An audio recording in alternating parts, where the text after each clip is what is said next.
Hello friends, आप लोगों को स्वागत है पूजा क्लासेस में। आज हम लोग जेसीईआरटी क्लास 6 का मैथ बुक का प्रश्नावली 8.1 सॉल्व करेंगे। पूरा कंप्लीट सॉल्यूशन रहेगा आज का क्लास। आज हम लोग पहला क्वेश्चन देखिए दिया हुआ है, तिलियों से प्रतिरूप बनाने के लिए आवश्यक तिलियों की संख्या के लिए चर का प्रयोग कर नियम ज्ञात कीजिए। देखिए हम लोगों को चर का प्रयोग करके नियम को क्या करने बोला है, सोल्व करने के लिए बोला है। देखिए हम लोग चर किसको बोलते हैं, अचर।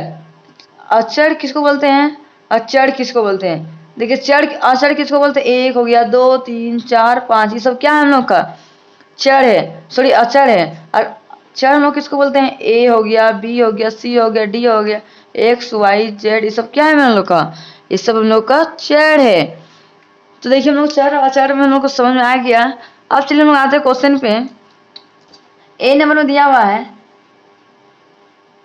अक्षर एल का एल के रूप में तिलियों से प्रतिरूप, एल से तिलियों बनाया गया है। एल से माचिस की तिल्ली है, माचिस की तिल्ली से एल बनाने के लिए कितनी तिलियों की संख्या लगा है, 2। और हम लोगों का एल बोला है तो हम लिख सकते हैं, लिखेंगे कितना लगा हम लोग को तिलियों बनाने के लिए, 2 तिलियां, तो लिखेंगे 2। और एल का प्रयोग किया है तो हम लोग एल लिख देंगे, 2L। अब चलिए नेक्स्ट बढ़ते हैं। बी नंबर दिया हुआ है, अक्षर यू यू के रूप में तिलियों से प्रतिरूप। देखिए यू बनाने के लिए कितना माचिस का तिल लगा, 1 2 3, कितना लगा है, 3। तो हम लोग क्या लिखेंगे, 3। और क्या बनाया गया है, यू, तो यहाँ पे क्या लिखेंगे हम लोग, यहाँ पे एल बनाया गया था इसलिए एल लिखे। और बी में क्या बनाया गया है, यू, तो हम लोग क्या लिखेंगे, 3U। यही मेरा क्या आंसर है। बहुत सिंपल है क्वेश्चन, आप लोग भी सॉल्व कर लीजिएगा अपना कॉपी में। सी नंबर देखिए, अब अक्षर ई का ई के रूप में तिलियों की से प्रतिरूप, ई बनाने के लिए माचिस का तिल्ली कितना प्रयोग किया गया है, 1 2 3 4, कितना प्रयोग किया गया है, 4। तो लोग क्या लिखेंगे, 4। और क्या बनाने के लिए, ई बनाने के लिए, तो ई लिख देंगे। यही मेरा क्या है, फाइनली आंसर हम लोगों का आ गया। इसी प्रकार से चलिए नेक्स्ट क्वेश्चन सॉल्व करते हैं। देखिए नेक्स्ट क्वेश्चन दिया हुआ है, तिलियों से बने हुए वर्गों के निम्नलिखित प्रतिरूप को देखिए और वह नियम ज्ञात कीजिए जो वर्गों की संख्या के पदों में आवश्यक तिलियों की संख्या देती है। देखिए एक पहला नंबर क्वेश्चन दिया हुआ है, देखिए एक वर्ग बनाने में कितनी माचिस की तिलियों की जरूरत है, देखिए तो 1 2 3 4, कितनी जरूरत है, 4। तो हम लिख देंगे 4।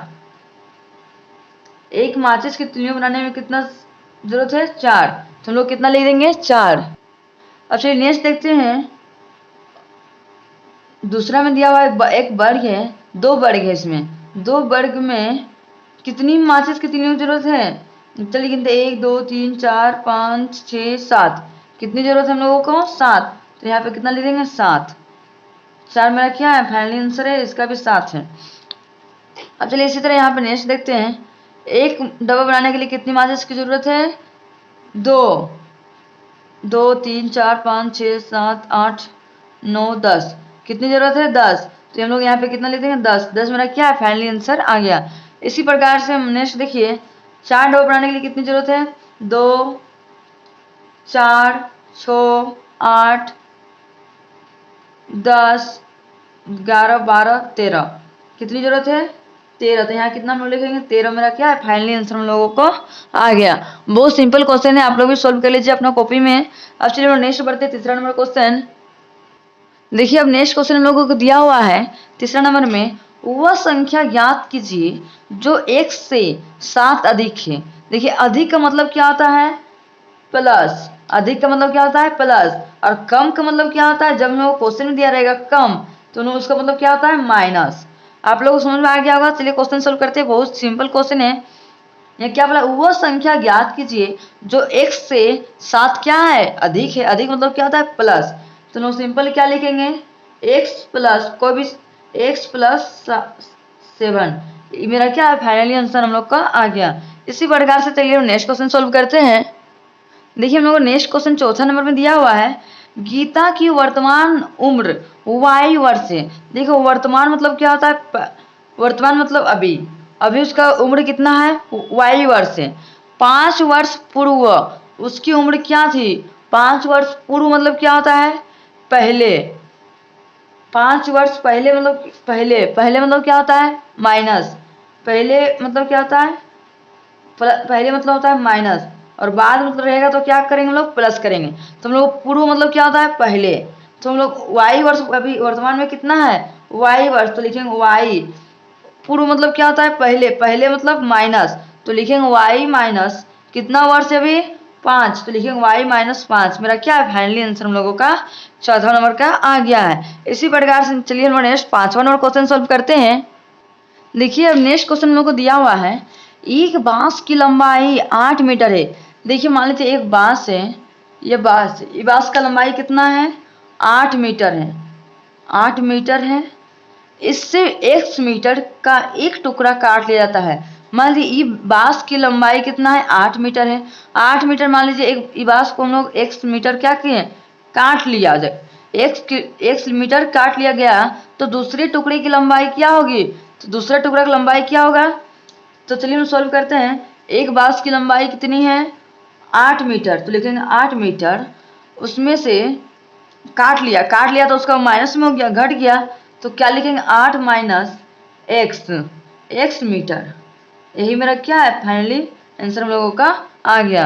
बहुत सिंपल क्वेश्चन है, आप लोग से भी बन जाएगा। चलिए हम लोग नेक्स्ट बढ़ते हैं, 6ठा नंबर क्वेश्चन। देखिए हम लोग नेक्स्ट क्वेश्चन 6ठा नंबर दिया हुआ है, पिंकी रिंकी की छोटी बहन है। पिंकी है सो रिंकी की क्या है, छोटी बहन है। पिंकी रिंकी से 5 वर्ष छोटी है। पिंकी है सो रिंकी से कितना वर्ष छोटी है, 5 वर्ष छोटी है। क्या आप पिंकी की आयु रिंकी की आयु के पढ़ो में लिख सकते हैं, यदि रिंकी की आयु x वर्ष है। रिंकी की आयु कितना है, x वर्ष है, तो लिख सकते हैं हम लोग x वर्ष है, लिखेंगे x, छोटी मतलब माइनस, कितना वर्ष हुआ है, 5 वर्ष, तो लिखेंगे x माइनस 5 वर्ष। क्या है हम लोगों को, फाइनली आंसर हम लोगों का आ गया। चलिए इसी प्रकार से नेक्स्ट क्वेश्चन सॉल्व करते हैं। देखिए नेक्स्ट 7वां नंबर क्वेश्चन दिया हुआ है, किसी परेड में कैडेट मार्च कर रहे हैं। मान लीजिए किसी भी परेड में कैडेट क्या कर रहे हैं, मार्च कर रहे हैं। एक पंक्ति में 10 कैडेट हैं। एक पंक्ति मतलब क्या होता है, एक लाइन में कितने कैडेट हैं, 10 कैडेट हैं। यदि पंक्तियों की संख्या ज्ञात हो कोमा, तो कैडेटों की संख्या प्राप्त करने के लिए क्या नियम है। ब्रैकेट में दिया हुआ है, देखिए पंक्तियों की संख्या के लिए n का प्रयोग कीजिए। देखिए पंक्तियों की संख्या को करने के लिए क्या का प्रयोग करने बोला है, n का प्रयोग करने को बोला है। तो कितने कैडेट हैं, 10 कैडेट हैं, तो हम लोग लिख सकते हैं कितनी कैडेटों की संख्या कितनी है, 10, और n का प्रयोग करने वाला 10, n हम लोगों को क्या है, फाइनली आंसर हम लोगों का आ गया। इसी प्रकार से ये 8वां क्वेश्चन सोल्व करते हैं। देखिए 8वां नंबर क्वेश्चन दिया हुआ है, अंग्रेजी अक्षर f का प्रतिरूप बनाने के लिए आवश्यक तिलियों की संख्या के लिए सारणी को पूरा कीजिए। देखिए तिलियों को संख्या को क्या करना है हम लोगों को, बनाए गए प्रतिरूप f की संख्या 1 2 3 इस तरह करके हमको 11 तक दिया हुआ है। आवश्यक तिलियों की संख्या कितनी है, देखिए हम लोग एक माचिस की तिलियों से एक f बनाने के लिए कितना जरूरत है, 4। कितना जरूरत है, 4। तो हम लोग कितना लिखेंगे यहाँ पे, f बनाने के लिए कितनी जरूरत है हम लोगों को। तो देखिए एक f बनाने के लिए हम लोग को माचिस की तिल्लियों की जरूरत कितना है, देखिए एक f बनाने के लिए इधर 1 तिल्ली 2 तिल्ली 3 तिल्ली।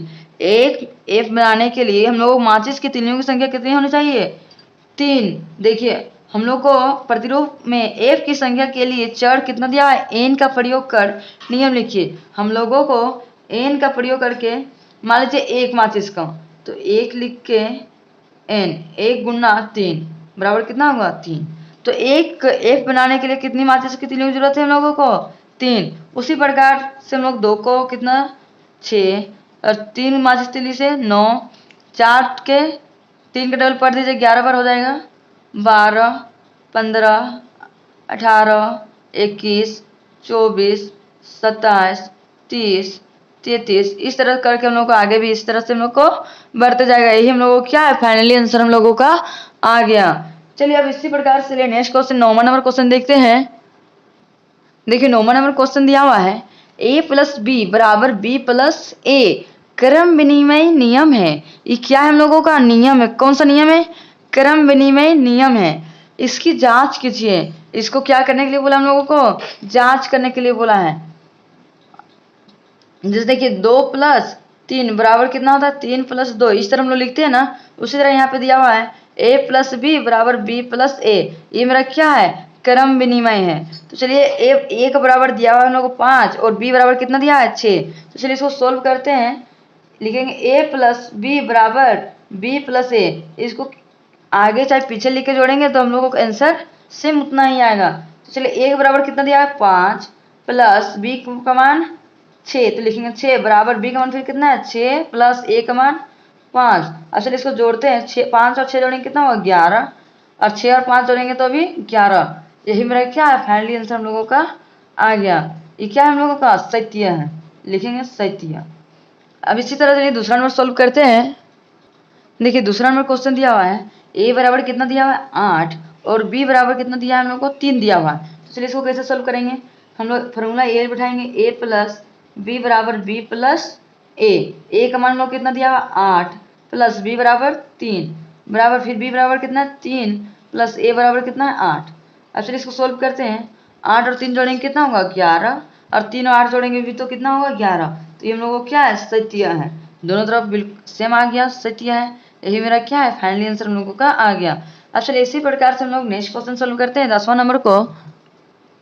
देखिए नेक्स्ट हम लोग 10वां नंबर क्वेश्चन दिया हुआ है a गुना b बराबर b गुना a गुणन का क्रम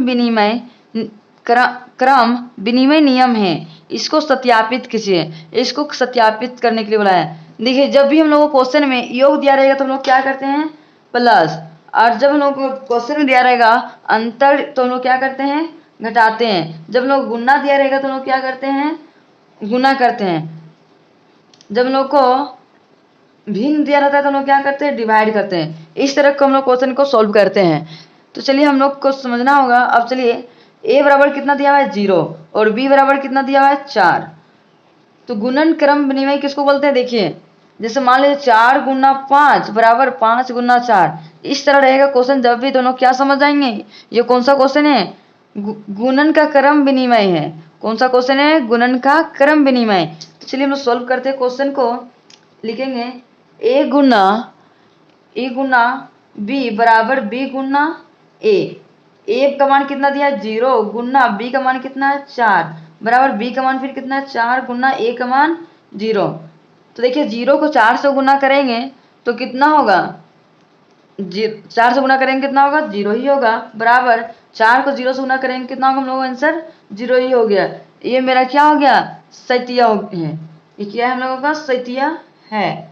यही मेरा क्या है, फाइनली आंसर हम लोगों का आ गया। इसी प्रकार से चलिए नेक्स्ट क्वेश्चन सोल्व करते हैं बी नंबर को। देखिए नेक्स्ट हम लोग को बी नंबर में क्वेश्चन दिया हुआ है a बराबर 3 और b बराबर कितना दिया हुआ है 1। तो चलिए हम लोग पहले फॉर्मूला बैठाते हैं।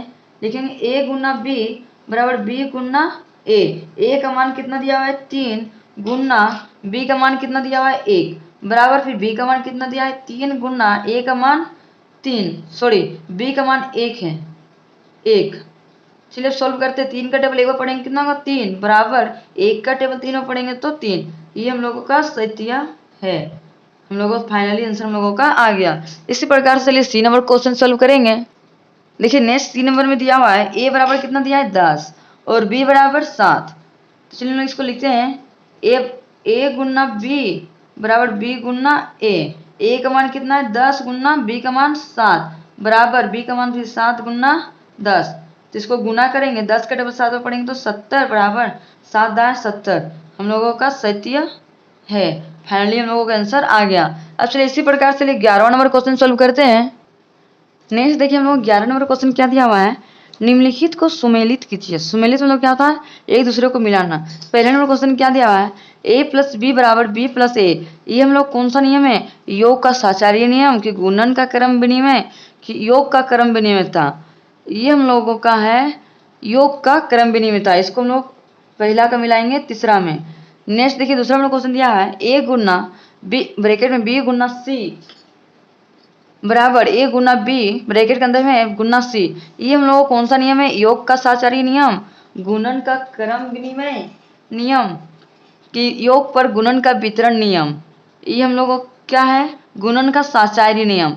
कौन सा नियम है? हम लोगों का गुणन का साचारी नियम। इसको हम लोग दूसरा हम लोग कहाँ मिलाएंगे? 5वां नंबर मिलाएंगे। तीसरा नंबर देखिए ए गुना बी बराबर बी गुना ए। ये हम लोग कौन सा है? योग का साचारी नियम है कि गुणन का क्रम विनिमय नियम है कि योग पर गुणन का वितरण नियम है। तीसरा का हम लोग का आएगा, तीसरा का है दूसरा गुणन का क्रम विनिमय, इसको दूसरा मिलाएंगे। चौथा नंबर क्वेश्चन दिया हुआ है ए प्लस बी प्लस सी बराबर ए प्लस बी प्लस सी। ये हम लोग का कौन सा नियम है? योग का साचारी नियम कि योग पर गुणन वितरण नियम। तो हम लोग को चौथा का पहला में मिलेगा। नेक्स्ट जो बच गया उसको कहाँ मिला देंगे? चौथा नंबर में। यही हम लोगों को क्या है? फाइनली आंसर हम लोगों का आ गया। इसी प्रकार से चलिए नेक्स्ट क्वेश्चन सॉल्व करते हैं। 12वां नंबर को घन, घन को क्या बोलते हैं? कब एक त्रिविमीय थ्री डिमेंशनल आकृति होता है जैसा कि आकृति में दिखाया गया है, इसके 6 वर्गाकार फलक होते हैं। देखिए ये एक घन है, इसमें कितना फलक होते हैं? 6 होते हैं। घन के एक किनारे की लंबाई कितना है? एल है। देखिए एक किनारे की लंबाई कितना है? एल है। घन के किनारों की कुल लंबाई के लिए एक सूत्र ज्ञात कीजिए। एक फॉर्मूला हम लोगों को ज्ञात करने के लिए बोला है। घन के किनारे की लंबाई बराबर कितना होता है? लिखेंगे घन का किनारा की लंबाई बराबर क्या होता है? एल। एल होता है। तो हम लोग कितना है? 1 2 3 4 5 6 7 8 9 10 11 12 टोटल कितना हम लोगों का? 12। तो लिखेंगे 12 एल हम लोगों को क्या है? फाइनली आंसर हम लोगों का आ गया। आप लोगों का आज का वीडियो अच्छा लगा होगा तो लाइक एंड सब्सक्राइब करना ना भूलें और ज़्यादा से ज़्यादा अपने दोस्तों तक शेयर करना भी ना भूलें। अब हम लोग मिलते हैं नेक्स्ट वीडियो में। Thank you for watching. आप लोग को अच्छा लगा होगा तो पूजा क्लासेस को सब्सक्राइब करना भी ना भूलें। अब हम लोग मिलते हैं नेक्स्ट वीडियो में। Thank you for watching.